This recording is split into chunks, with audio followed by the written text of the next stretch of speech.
How to fix the error called this accessory may not be available in your iPhone.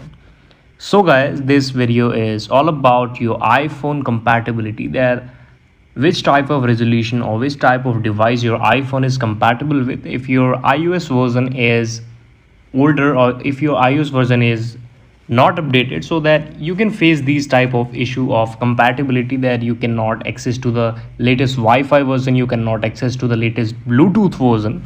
So all these things will be just in your software update. For solving this problem, you just need to go on the setting option of your iPhone here and click on the general setting here like this. What you have to do, click on the setting. This is my setting page, home page. You can see I will click on the general setting on the first like this. There is two option called about and the second one is software update.